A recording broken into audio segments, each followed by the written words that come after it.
Hey everybody, this is Heidi and you're watching Heidi Creates. I have to do a couple of things before I get started with the video.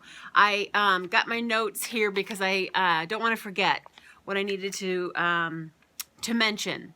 Number one, if you're on here because you're wanting to see the update for the awning that we did in our patio area, I'm going to put a timestamp either here on the screen somewhere, and if you don't see a timestamp, look down below in the description of the video and I will have one there for you. I'm still kind of figuring out all the little technical things when it comes to YouTube. I know there's a lot of features that I haven't discovered yet, so anyway, still working on those things.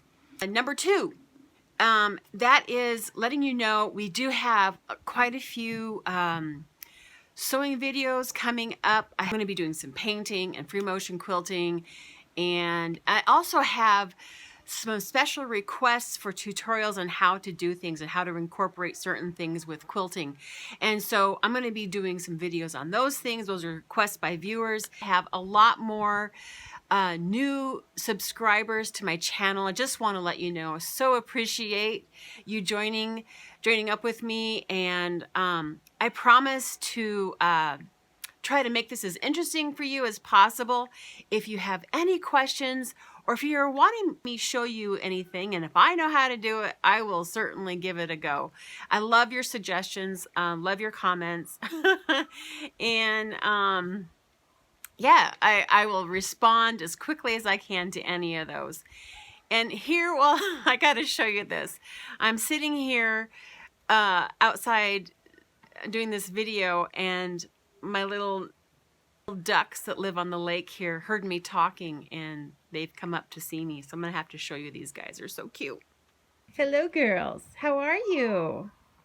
Oh, sometimes I throw oats out for them. Yeah. I'm one of those. I just can't resist the local wildlife. They're eating themselves some barley. So today's video is kind of different for me. I'm a newcomer when it comes to the whole Dollar Tree shopping experience. And I see a lot of people doing this.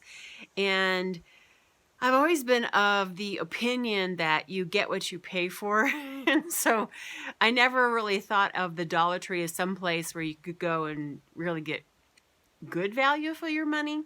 But anyway, I thought I would give it a try. So I actually went there. I was actually pleasantly surprised. I did get some different items for doing a floral arrangement in this basket that I have, and I did save a lot of money. If I'd gone to Michael's or any of your other craft stores, I would have paid quite a bit more money for the elements that I got to do this floral arrangement. So anyway, jumping on the bandwagon of Dollar Tree, and picked up some items, and I'll show you those things. And we're going to do an arrangement today using things that I bought from the Dollar Tree. The only thing that's not from the Dollar Tree is my basket. I've had that for years. So stick around and let's do a floral arrangement.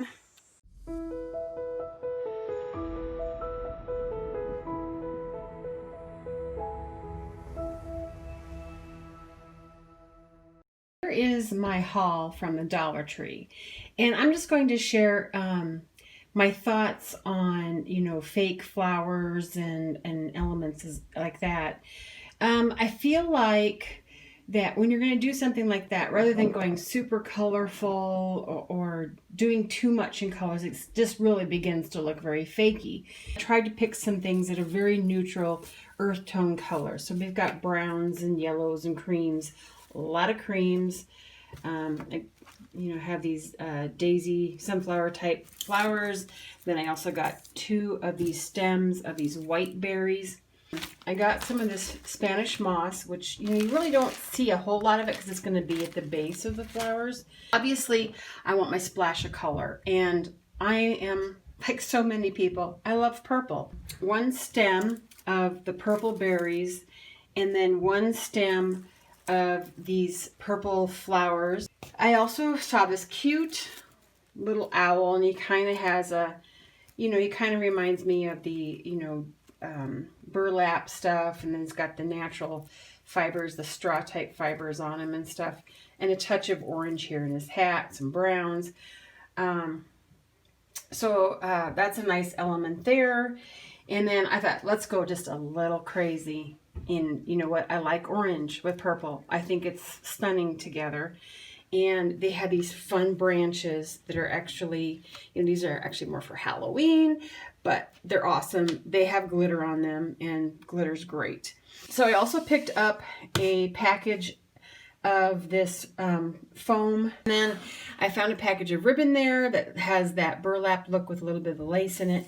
And then because we're doing purple, you know, I also found this tulle, and it has a little sparkle to it as well. As far as my own stuff that I'm going to be using to help me make this, I have these cutters for cutting, you know, different stems off of the floral elements that I got. And then I also have some galvanized steel wire. This is, does it even say the gauge? Yes, this is 20 gauge. I can extend anything that I feel like it's not quite long enough. I'll also use it probably for tying up my, for my bow. And yeah, so I'll take you outside and show you what I'm going to be making these in, or what I will be arranging these in. This is a grapevine basket that I have just outside our door here. I went ahead and put the styrofoam in there already. I didn't have to trim it down. It fits just fine in there, and it should be plenty for this project. So I will just go ahead and arrange it, and you can see the final outcome and as I work on it as well. Because my styrofoam is pretty far down inside the basket, I just can't get the sunflowers to be quite high enough in the back. So at first I leave them together, and then later on you'll see that I clip some of the flowers off, add some wire so that I can make them taller. But most of my tall elements are the wheat grass and feathers. I pretty much keep those together on the stem, and then I just spread them apart, and they do reach up pretty high in the back. The white berries actually work pretty well together on the stem as well. I do end up clipping a couple of them off and able to arrange them a little bit better so they're not all clumped together.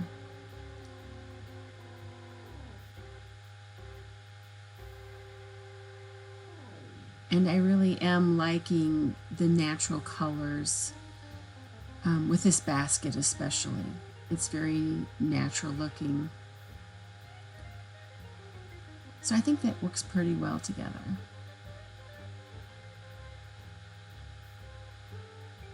I keep trying to arrange those sunflowers all on that one stem, and it just doesn't work.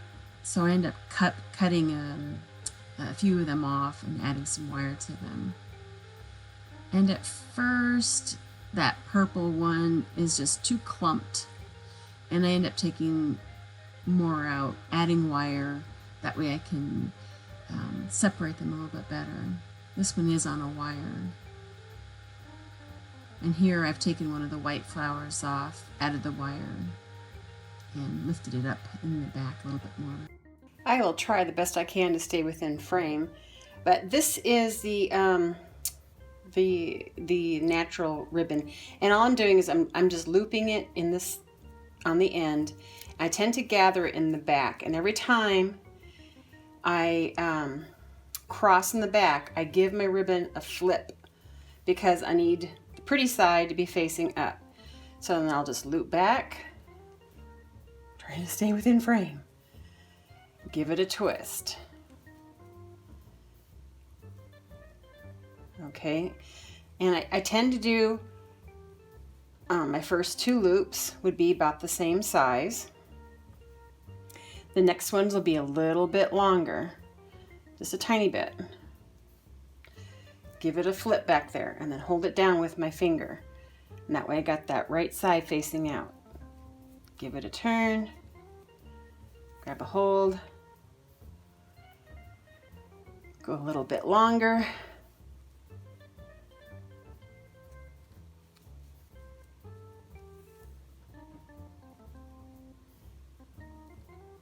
again, I'm just twisting it just to get the right side facing the correct direction. And I'm not really concerned about making any long tails or anything like that. This is only 3 yards, so there's not a lot to begin with. And this is going to be the front of my bow. So, and there's actually enough for me to turn that. And I just turn it because it's going to get gathered up anyway when I go to put the wire in. Okay, so hopefully that was on camera.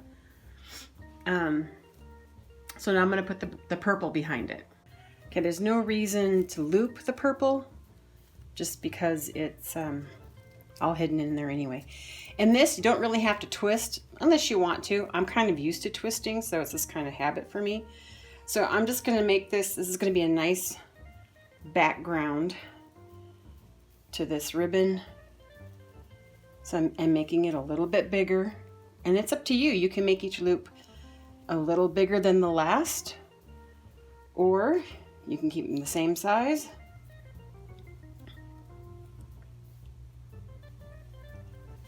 So loop that back. Okay, so I got this all together. I cut myself about a 15-inch piece of that stainless steel wire. It's a little bit heavier gauge than what I normally would use, but it'll work nice for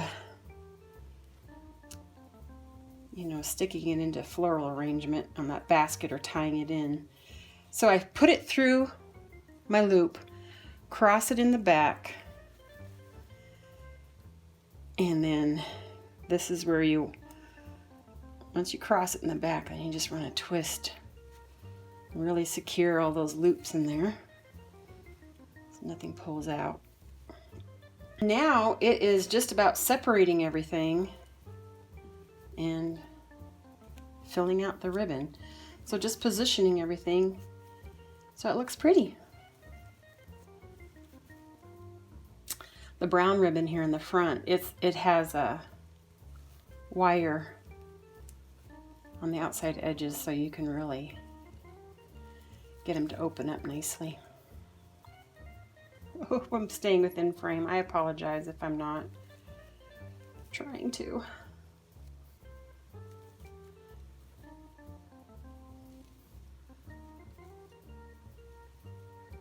Okay, and then you can actually just, you know, open up that tool a little bit more too and get it nice and fluffy. And now, of course, you can do a really simple bow too. It does not have to be this crazy. You know what? I think I'm so stuck in the 80s with the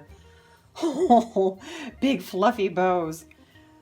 I have no idea if they're even popular still, but I don't know. They tend to fill out nicely and make a punch of color, and so I tried to get this in frame.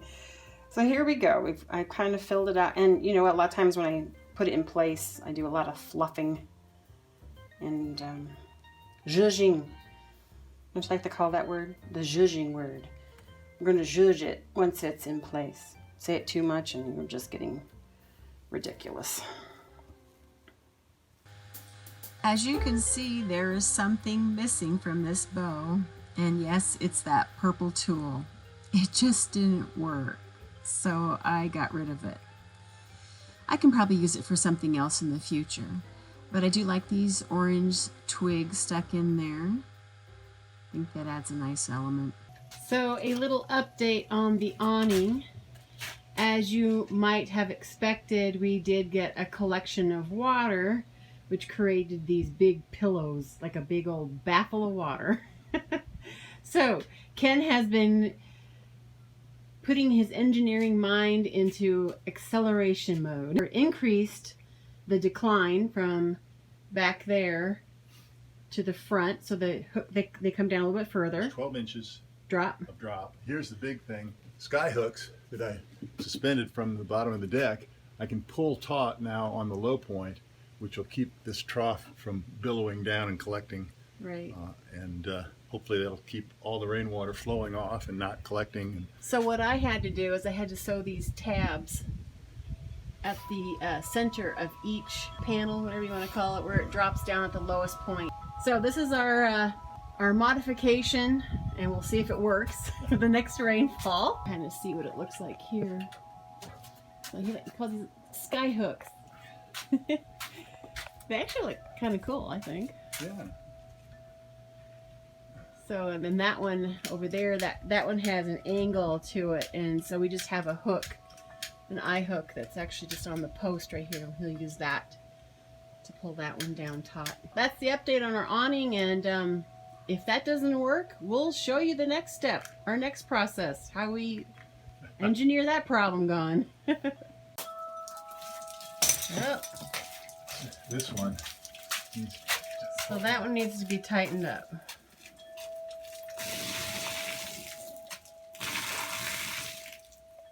So Ken tightened up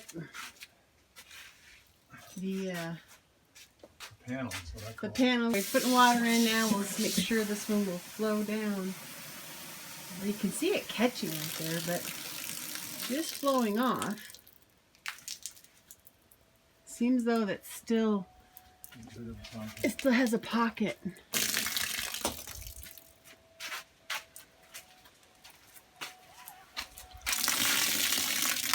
Here, what we could do is just run another waste a little bit farther in. So it'll pull up right there. Pull up here, yeah. Just give it a little more of a waste, maybe 3/4 of an inch instead of 1/2 an inch. That's all it needs. So a little bit of a tighter waist right here. So far, this has worked. This last one here is caught in it, so the other ones, Yeah, the other one's not catching. they're not catching. Yay! Well, that's awesome. So one of the things that I forgot to show you, I got the little owl that I thought would be cute. I really don't want to put him in this arrangement quite yet. I don't want it to be too fall quite yet. It's still late summer. This isn't autumn yet, so I'm not pushing the envelope here. I do want to just show you on the bottom of him, and I'll probably end up putting a little piece of wire on there. Just what I'll end up doing is just sticking him right here, just nestling him in with the bow. I think he'll be really cute little element to the fall autumn arrangement. If you enjoyed the video, please stick around for the future videos. If you're into sewing, you're going to really enjoy these sewing videos that I have coming up. Anyway, stay healthy, stay happy, everybody, and until next time, have a great one. We'll see you then. Bye-bye.